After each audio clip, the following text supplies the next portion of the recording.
Vamos lá, boa noite. A gente vai agora oficialmente começar depois dos minutinhos de atraso. A gente vai fazer a expositora hoje, a Érica, vai falar do capítulo 5, item 22. E ela também vai fazer a prece inicial. O Ronaldo vai fazer as vibrações. A gente vai fazer a leitura do livro Pão Nosso, o capítulo 1, que chama Mãos à Obra. E depois eu faço a prece final. Érica, vamos começar? Vamos lá. Boa noite a todos, então. Vamos serenar os nossos corações. Quem estiver na casa, que tenha a sorte de estar aí, né? Com todos os cuidados. Se sentem confortavelmente em suas cadeiras. Nós que estamos em nossas casas. Também buscar o silêncio dentro dos nossos corações. E levar os nossos pensamentos ao nosso Mestre tão querido, Mestre Jesus. Nós queremos primeiro agradecer aos amigos da espiritualidade, que sempre se fazem presentes, de maneira ordenada, disciplinada e com todo o seu amor, para nos dar assistência, nos dar suporte e também, por que não dizer, para ouvir as palavras desse Evangelho. Esses amigos que estão presentes em qualquer circunstância, e com a prova de que as nossas reuniões, que têm acontecido sempre dessa maneira, elas são efetivas, são eficazes, na medida em que existe amor e na medida em que nós estamos falando em nome de Jesus. Queremos também agradecer a todos que estão conectados ou que estão na casa, pela oportunidade de mais uma reunião, mais um encontro. Encontro esse que nos faz buscar o entendimento, o esclarecimento, nos provoca a reflexão, nos faz parar por alguns minutos no meio de semanas tão corridas para refletir sobre o que nós queremos ser, tendo como modelo o nosso Mestre, tendo como modelo perfeito as palavras do Evangelho. E assim, profundamente agradecidos, felizes que somos, nós pedimos a sua permissão para o início dos trabalhos desta noite e das atividades desta casa. Que assim seja, graças a Deus, graças a Jesus. Bom, já vou dar andamento então, né, a explanação. Palestra é uma promoção, né, Ana Paula? Aqui a gente faz uma breve exposição daquilo que a gente compreende do Evangelho, né? A gente sempre brinca que quem precisa mais aprender é quem recebe o tema normalmente, né? Então é uma oportunidade da gente estudar, discutir, trocar as nossas percepções sobre um evangelho e sobre um modelo tão perfeito de conduta, né? Então, boa noite a todos, feliz ano novo, a maioria que eu ainda não encontrei, é sempre uma alegria a gente estar juntos, né? Seja virtualmente ou presencialmente, estamos aprendendo que nós somos capazes de nos conectar mesmo que de longe, né? Acho que já aprendemos essa lição. E hoje a gente vai falar sobre o capítulo 5º, no seu item 22. Esse item 22, ele diz assim: se fosse um homem de bem, teria morrido. Só para a gente se situar um pouquinho onde é que a gente está, né? Porque a gente está de férias e algumas pessoas estão distantes. Como é que é esse capítulo, né? Ele começa falando das bem-aventuranças. E aí ele começa falando das aflições. Talvez seja um dos capítulos mais elucidativos, vamos dizer assim, né, do Evangelho, porque quando a gente lê bem-aventurados os aflitos, como assim, né? Então sofrer é uma bem-aventurança, é uma sorte, e aí vem uma série de esclarecimentos super bacanas a esse respeito. Então ele começa falando da justiça das aflições, ou seja, se a gente está vivendo aquilo, uma causa existe, né? Aí ele passa pelas causas atuais, significa que muitas vezes nós somos responsáveis aqui ainda nessa nossa vida por essas aflições que nós vivemos, talvez de maneira inconsciente, talvez não sejamos capazes de compreender, mas somos participantes dessa trama, vamos dizer assim, né? Daí ele passa também, percorre as causas anteriores das aflições, né, dizendo que se não foi aqui, foi em algum momento já no nosso passado como espíritos, né, como existência. Depois ele fala sobre o esquecimento do passado, né? Na verdade, o presente que nós ganhamos, né? No sentido de esquecer e ter uma nova oportunidade, e que qualquer revelação, ela só acontece na medida da necessidade e com algum propósito, e não apenas para satisfazer a nossa curiosidade, né? Sobre o que passou ou deixou de acontecer no nosso passado como espíritos. Os motivos da resignação, que é a proposta da nossa compreensão disso tudo, é o reconhecimento da nossa limitação como seres humanos, né, e como encarnados, espíritos tão imperfeitos.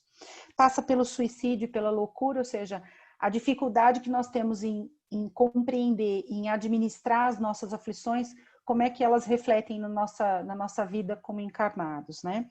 E aí a gente entra nas instruções dos espíritos. Nós já passamos o bem e o mal sofrer, o mal e o remédio, a felicidade não é deste mundo, perda de pessoas amadas, mortes prematuras, e chegamos finalmente a esse tema de hoje, que é uma comunicação de Fénelon, que foi um grande participante, né, das reuniões e da equipe que ajudou a trazer esclarecimentos da erraticidade, esclarecimentos da espiritualidade na confecção, na elaboração, né, por Kardec, de toda a codificação, né, na preparação de toda a codificação. Então, tem muitas comunicações desse espírito, que, por sinal, foi um sacerdote, que viveu, portanto, o catolicismo de maneira muito forte no século, se eu não me engano, 17. Na verdade, ele começa falando assim, a gente tem um hábito de dizer que se fosse um espírito bom, se fosse um homem bom, teria morrido, né? Se fosse alguém, uma pessoa boa, não teria sobrevivido. E ele fala isso a propósito do hábito que a gente tem muitas vezes de ver quando um homem mau sofre um perigo, mas se salva alguém que nós julgamos mal, né? Já começamos a errar aí. Nós dizemos normalmente, se fosse uma pessoa de bem, provavelmente teria morrido. Em outras circunstâncias, a gente se depara, e na transcrição dele aqui, a gente pode se deparar com a comparação de duas pessoas que sofrem um acidente, enfim, e aí ele diz, eu preferia que morresse o mal ao invés de morrer o bom, porque o mal merece e o bom não merece. Então, a gente como ser humano, todos nós temos uma ideia ainda muito arraigada dentro de nós de que a morte é um castigo, né? A morte vem como uma contrapartida a um castigo, né? Alguma coisa que a gente não merecia. Poxa, ele não merecia isso. A gente fala muito isso, né? Essa pessoa não merecia isso. Puxa, eu sinto tanto pela morte dessa pessoa, né? Mas muitas vezes pensando pelo aspecto do castigo, de que ela não merecia aquele fim, né? Assumindo que aquilo é de fato um fim. E aí, o que Fénelon faz nessa comunicação é nos propor uma reversão desse conceito, uma reversão desse nosso conceito sobre a morte, né? Ele propõe uma nova perspectiva sobre a morte, a de que a morte pode ser o fim de um sofrimento e pode ser a nossa alforria como espíritos, né? Por quê? Porque dentro de todos os preceitos que a gente aprende no espiritismo, e esse capítulo fala muito sobre isso, se a gente não absorve os preceitos do espiritismo, a gente não é capaz sequer de compreender a leitura desse capítulo, né? Então, se a gente pensa que, especialmente a respeito da reencarnação, se a gente pensa que ela existe e que, portanto, a nossa vida é uma oportunidade da gente melhorar, evoluir, consertar os erros, né? É a época da prova, mas que a nossa vida, o nosso estado pleno como espíritos, ele acontece na erraticidade, ele acontece como espíritos livres, né? Então, a gente pode imaginar que, por outro lado, a vida seria um prêmio e não um castigo. E é isso que Fénelon traz um pouco para a gente, né? Falou, olha, você está dizendo que se fosse bom teria morrido? Talvez você esteja certo. É isso que ele está nos dizendo aqui. Talvez você esteja certo. Porque muitas vezes ao bom é concedida a oportunidade de resolver rapidamente, né, o que tem que resolver, as suas pendências nesse plano, e ir embora. Então, quando você diz que poderia ter sido bom, sim, é verdade, porque muitas vezes é assim. Já quando você diz, poxa, eu preferia que morresse o mal, você está cometendo um grande erro, porque talvez você esteja concedendo um presente a quem não merece. Você está desejando a ele que ele termine logo a tarefa dele aqui, em detrimento do bom que deveria ficar por aqui por mais um tempo, né? Então ele está propondo isso. Talvez você esteja invertendo, né, os valores, né? E aí eu fiquei pensando bastante, também fazendo a leitura de todo o capítulo, né, quando a gente recupera tudo isso, quer dizer, o esquecimento, a oportunidade, a justiça das aflições. Pode ir reto, até o fim. Eu fiquei pensando bastante que a gente pode cair num outro risco, que eu acho que todos nós, em algum momento, já escorregamos nisso. Na medida em que a gente estuda um pouco mais, que a gente vai se encantando com a doutrina espírita, vai compreendendo, vai vendo a lógica da doutrina espírita, muitos de nós caem naquela impressão bastante equivocada de que com meia dúzia de livros, numa leitura que é restrita à nossa capacidade de compreensão, né, e à nossa inteligência, e também aos nossos valores, a gente cai naquele risco de pensar que a gente conhece a lógica universal de Deus, né? Quantas vezes a gente já não viu uma pessoa... Normalmente, quando a gente vai saindo do ESD, vai aprendendo, a gente escuta um pouco isso. Ah, eu conheci uma pessoa surda. Ah, então essa pessoa deve ter dado um tiro no ouvido, né? Só pode ter sido isso. Então a gente simplifica e traz aquilo. Não, agora eu conheço toda a lógica do universo. Isso é a primeira prova de que a gente precisa voltar, né? Naquela parte que fala da humildade, do cuidado com o orgulho, com, né, a nossa visão, às vezes apaixonada, né, da doutrina, e essa percepção de que a gente é capaz de conhecer toda a lógica, né? É claro que em muitas circunstâncias isso também pode decorrer de tantas comunicações que a gente já recebeu, mas que tinham em si um propósito, o propósito de nos ensinar, o propósito de nos esclarecer, através de exemplos, aquilo que a doutrina nos traz de maneira teórica, e aí vem livros, vem explicações, vem outros comentários que procuram colocar isso em perspectiva. Então, a gente tem, me lembrei, por exemplo, daquele texto da reencarnação de Segismundo, que é tão bonito, é um clássico, né? E quando a gente procura no YouTube, tem lá a história, né, do porquê da reencarnação e como que ela foi preparada, né? Quantos detalhes em torno dessa preparação, né? Histórias que a gente vê, eu achei uma aqui de um mentor espiritual que cuidava de um casal, e aí, percebendo que esse casal não estava seguindo aquele objetivo da encarnação deles, ele voltou encarnado como filho desse casal. E morreu muito cedo, porque era uma missão muito rápida. A dor que essa perda provocou nesse casal fez com que eles se desiludissem da vida a dois, mas resolvessem se dedicar de maneira religiosa a um orfanato, na época, né? Assim se chamava, hoje a gente chama de abrigos, né? Então, tem muitos exemplos. E o cuidado que a gente tem que ter é numa palavrinha, duas que ele coloca aqui, que ele diz muitas vezes.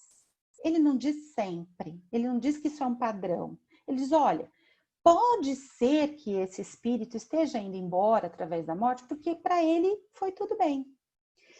Aí qual que é o risco que a gente corre? A gente inverte. Poxa, morte então não é mais um castigo, morte é um prêmio. Ah, morreu uma pessoa cedo? Ah, era bom, com certeza era bom. Se eu tive vida longa, então esse não é bom, esse é mal, porque Fenelon disse assim. Lá vai a gente de novo querer colocar as coisas dentro da caixinha da nossa percepção e da nossa capacidade de compreensão. Eu não estou falando capacidade de compreensão de uma pessoa que seja mais inteligente do que a outra. Eu não teria essa capacidade. Eu estou falando de nós como seres humanos mesmo, dentro das nossas limitações, e que a gente vê em tantas respostas da codificação, principalmente do Livro dos Espíritos, quando a espiritualidade, quando Kardec endereçava perguntas, a espiritualidade responder: vocês não têm a capacidade ainda, falta a vocês um sentido para essa compreensão. Então, realmente, são os chamados mistérios, são aquelas questões que nós não somos capazes, que nem alguns espíritos, né, muitos dos espíritos desencarnados também não têm ainda condição de perceber. Então, a gente inverte. E é isso que a gente precisa tomar, talvez, o maior cuidado, né? De não tornar essas explicações um padrão. Tem uma historinha rápida do Chico Xavier, bem humorada, que conta assim que havia um estudioso em Uberlândia que costumava abrir o evangelho de maneira aleatória, isso é um hábito mesmo de muitas pessoas, e dizer que ali todas as respostas dele viriam. E ele, com a família, pessoas reunidas numa chácara, caiu um raio enorme e passou muito perto dele. E aí chegou a atingir um gatinho, uma árvore, enfim. Ele chamou todo mundo em volta dele, né, como estudioso, conhecedor, e falou: olha aqui, esse é um momento importante. Por que nós não fomos atingidos? Nós temos que entender. Abriu aleatoriamente e a página em que ele abriu era: se fosse um homem de bem, teria morrido. E aí toda a reflexão daquele momento virou gargalhada, e essa pessoa acabou perdendo um pouco da credibilidade que ele tinha. Isso era uma maneira bem humorada de Chico nos ensinar o quanto a gente ainda não tem a capacidade de compreender em todas as extensões, né? Então, o que Fenelon quis nos dizer é que a morte não é necessariamente um castigo, né? Mas também não será definitivamente um prêmio. Ela é, sim, uma libertação para o próximo passo, o passo onde a gente vai prestar contas, vai compreender como espíritos livres, com mais consciência, exatamente tudo o que aconteceu. Aonde a gente passou na prova, quais testes que a gente não conseguiu superar e o que a gente vai ter que fazer, que é o nosso chamado planejamento reencarnatório, né? E acreditar de maneira diferente seria contra a lógica, né? Do julgamento, da própria reencarnação, do esquecimento do passado e também do nosso planejamento reencarnatório, que é pessoal e intransferível, né? E que ninguém é capaz de adivinhar, né? Acho que, para terminar, sei que a gente está apertadinho com o tempo, assim, que me ficou de reflexão muito forte é de que ele diz no final, né? A gente precisa acreditar na justiça de Deus, reconhecer a nossa limitação da compreensão dessa lógica, né? E aí me veio uma frase, talvez uma sugestão soprada, no sentido de que o julgamento deveria ser para dentro. Então, a nós nos cabe apenas julgar os nossos atos. E quando a gente olha para dentro, a gente percebe quanta coisa precisa ser melhorada, né? Agora, fazer o bem, isso sim a gente deveria fazer para fora, né? Então, se a gente fizer dessa maneira, não vai ser o tempo que a gente vai estar aqui, não vai ser o nosso comportamento, o tempo que a gente vive, a nossa idade, que vai demonstrar se somos espíritos bons ou maus. E sim aquilo que a gente efetivamente fez, né, de bom, principalmente para o outro, e aquilo que a gente procurou melhorar dentro de nós mesmos. Tá bom?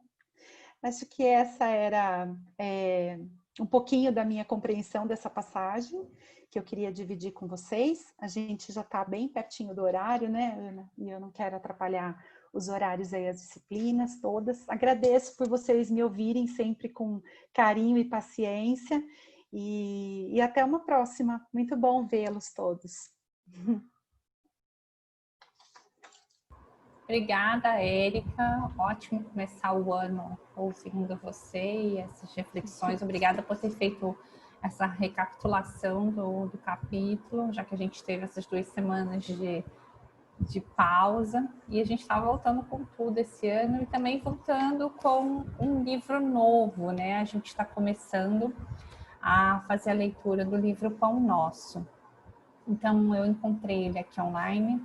Eu vou compartilhar com vocês para a gente poder fazer a leitura e a interpretação. Lembrando que todo mundo pode participar, se quiser, pode abrir o microfone e conversar com a gente, trazendo alguma reflexão, tá bom? Deixa eu compartilhar aqui. Essa página aqui. Ok. Acho que vocês estão vendo, tá vendo, Érica? Ok. Então, o capítulo 1, mãos à obra. Que fareis, pois, irmãos? Quando vos ajuntais, cada um de vós tem doutrina, tem revelação, tem língua, tem interpretação. Faça-se tudo para edificação. Em Paulo, Coríntios 1, de 14 a 26. A igreja de Corinto lutava com certas dificuldades mais fortes quando Paulo lhe escreveu a observação aqui transcrita.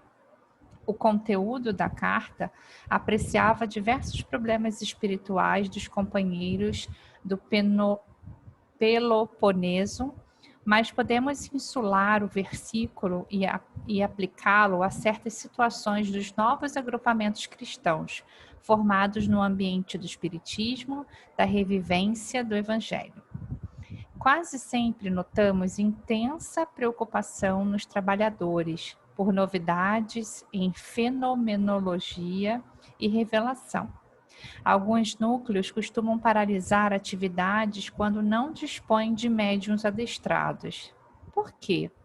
Médium algum solucionará em definitivo o problema fundamental da iluminação dos companheiros. Deixa eu baixar aqui, subir um pouquinho. Nossa tarefa espiritual seria absurda se estivesse circunscrita à frequência mecânica de muitos, a um centro qualquer, simplesmente para assinalarem o esforço de alguns poucos. Convençam-se os discípulos de que o trabalho e a realização pertencem a todos e que é imprescindível se movimente cada qual no serviço edificante que lhe compete. Ninguém alegue a ausência de novidades quando vultuosas concessões da esfera superior aguardam a firme decisão do aprendiz de boa vontade, no sentido de conhecer a vida e elevar-se. Quando vos reunirdes, lembrai a doutrina e a revelação, o poder de falar e de interpretar, de que já sois detentores e colocai mãos à obra do bem e da luz, no aperfeiçoamento indispensável. Bem, achei interessante aqui quando ele faz a reflexão, deixa eu até pegar aqui a palavra que é usada, quando ele coloca ele pergunta, né, o porquê. Médium algum solucionará em definitivo o problema fundamental da iluminação dos companheiros. E a Érica falou um pouquinho sobre isso, né, da gente fazer a reflexão interna, para a gente não se achar ou não culpar os outros, no sentido de ter a prepotência de que uma pessoa só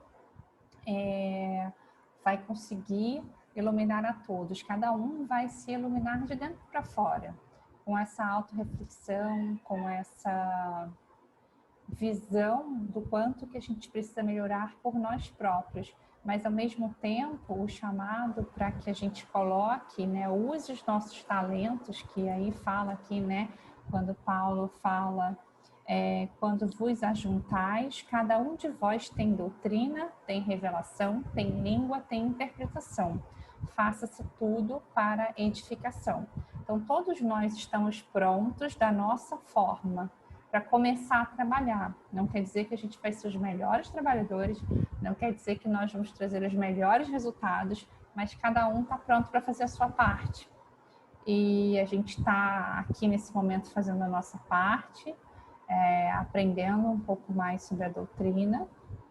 E não é só aprender, porque o processo de aprendizado, tudo bem, ele entra, mas quando a gente coloca ele para fora, quando a gente pratica, a gente coloca ele no músculo e a gente realmente começa a sentir o ensinamento, a sentir o quanto que a gente pode iluminar uma outra pessoa levando aquela luz que a gente já tem, aquela luz que a gente trouxe.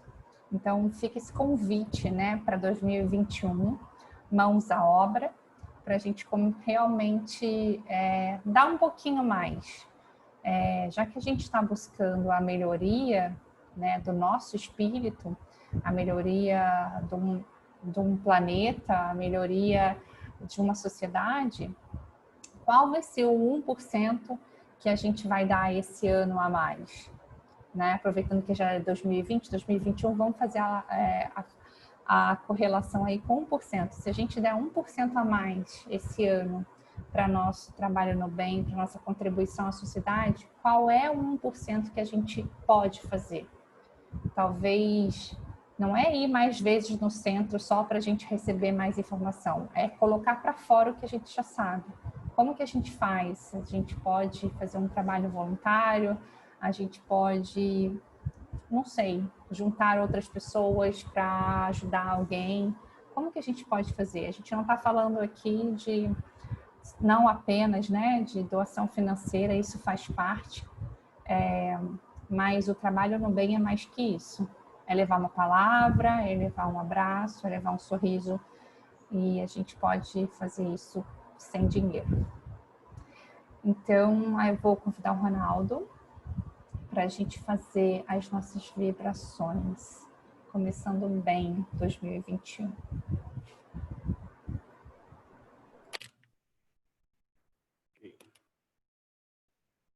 Tá bom. Estão me ouvindo?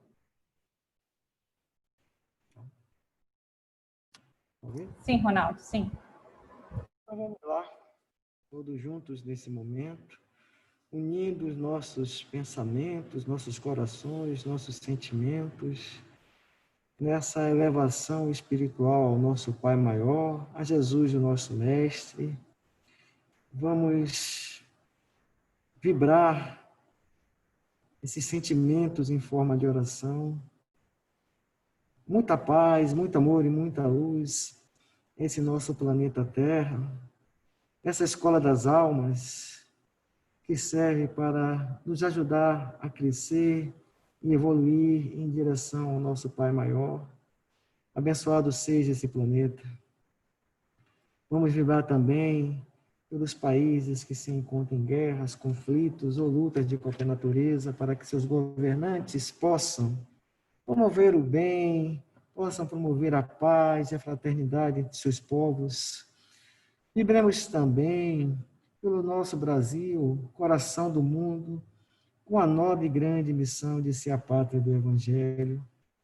Vibremos pelos nossos governantes, esses homens que conduzem essa nossa nação, esse nosso Brasil querido, para que eles possam fazer leis e promover aqui entre esse povo a paz, o entendimento, o bem social, para que haja bastante fraternidade nesse nosso Brasil querido.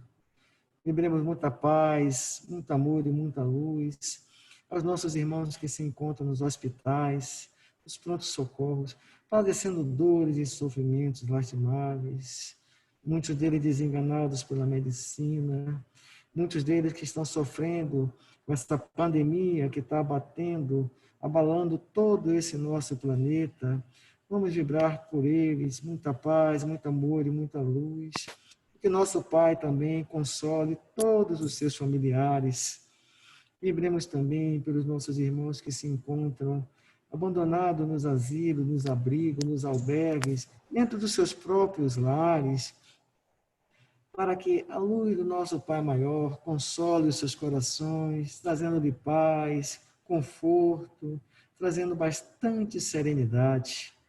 Vibremos muita paz, muito amor e muita luz aos nossos jovens que são a esperança desse nosso planeta, dessa nossa humanidade, para que mãos abnegadas possam conduzi-los pelos caminhos do nosso Mestre Jesus, e com esse entendimento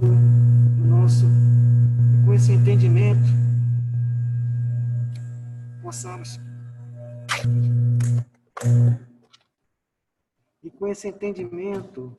esses nossos jovens possam trazer a esse nosso planeta, esse nosso mundo, a regeneração tanto aguardada pelos espíritos aqui. Vibremos também pelos nossos irmãos que se encontram nos vícios, que se encontram envolvidos com drogas, envolvidos pela violência. Pedimos que a luz do nosso Pai Maior os ensinamentos do nosso Mestre Jesus alcancem seus corações, para que eles possam estipar de dentro dele a raiva, o ódio, a inveja, e trazer a luz do Mestre em forma de amor, em forma de entendimento, em forma de paz. Vibremos também pelos nossos irmãos que se encontram nas delegacias, nas penitenciárias, nas cadeias, irmãos que se encontram presos, cesseados a sua liberdade, que cometeram perante a sociedade, para que os ensinamentos do nosso Mestre Jesus cheguem aos seus corações, arrancando o seu imo, toda raiva, todo orgulho, todo rancor, e que eles sejam transformados em amor, em bondade, em doçura, em afabilidade. Vibremos também por todas as suas vítimas. Vibremos pela implantação do Evangelho do Cristo em todos os lares. Vibremos pela união de todas as religiões em torno do nosso Mestre Jesus. Vibremos pelo nosso lar. Vibremos pelos nossos parentes que se encontram ao nosso lado, pelos aqueles parentes que se encontram distante de nós, pelos aqueles que partiram e deixaram imensa saudade no nosso coração, e principalmente pelos aqueles parentes que têm maior dificuldade em relacionamento, para que a luz do nosso Pai Maior envolva o nosso ambiente doméstico em paz, amor, com bastante paciência e bastante fraternidade. Vibremos pelas instituições que acolhem os nossos irmãos, que não têm um teto para dormir, não têm um leito, não têm uma comida à mesa todos os dias, para que essas instituições sejam abençoadas, envolvidas com o seu imenso amor, no acolhimento aos nossos irmãos mais necessitados. Vibremos muita paz, muito amor e muita luz aos nossos irmãos que partiram desse planeta, desconhecendo que existe um mundo espiritual, para que eles sejam acolhidos pela equipe da medicina espiritual, essa equipe de amor, que o receba com carinho, que receba com paz, com entendimento, e todo o zelo que eles merecem, trazendo ao seu coração o entendimento e a serenidade e a paz que eles tanto necessitam. Vibremos pelos nossos irmãos que partiram desse mundo, pelas portas do suicídio, para que a luz do nosso Pai Maior ofereça a esse irmão, mais uma vez, a oportunidade da reencarnação, para que eles possam valorizar a vida, para que eles possam entender o sentido da vida através dos ensinamentos do nosso Mestre Jesus. Vibremos pelos nossos irmãos que se encontram na crosta, nos umbrais, que se encontram no Vale do Suicida, nas trevas, nas zonas abissais, para que a equipe de amor de Nossa Mãe Maria possa envolver a todos com a luz do nosso Mestre Jesus, e que essa luz chegue aos seus corações e aos seus espíritos, fazendo acender essa chama divina que existe em cada um deles e em cada um de nós, e que eles possam entender o verdadeiro significado do amor, e voltando-se assim para a luz do nosso Pai Maior. E vibremos finalmente por todos nós, teus filhos, ó Pai, para que o Senhor nos dê sempre força, ânimo, saúde e disposição para prosseguirmos nessa nossa vida, trabalhando em prol do bem, em prol da caridade, em prol do amor, em prol do perdão. Que os ensinamentos do Cristo sejam sempre parte de nossa vida, através dos nossos atos, das nossas palavras e das nossas ações.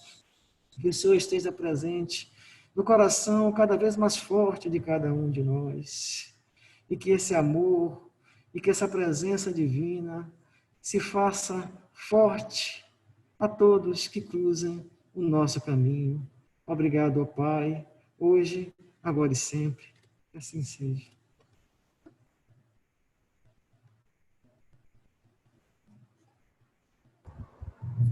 Obrigada, Ronaldo. E vamos continuar com o encerramento da nossa reunião, mantendo a nossa conexão com Deus, nosso Pai, Jesus, nosso Mestre, nossos mentores espirituais, os mentores espirituais do Centro Espírita João Batista, que nos auxiliam na execução desse trabalho, para que a vibração continue e eles possam, lá no presencial, também envolver os irmãos que vêm para serem ajudados, assim como nós que aqui estamos e aqueles familiares ou mentores espirituais ou espíritos amigos que precisam também desse aprendizado. Obrigada por essa oportunidade de estarmos aqui reunidos em teu nome e que possamos, durante todo esse ano de 2021, possamos apreender esses ensinamentos e colocar em prática para que nós possamos avançar no nosso processo evolutivo, no nosso processo de crescimento pessoal. Que assim seja, graças a Deus e graças a Jesus.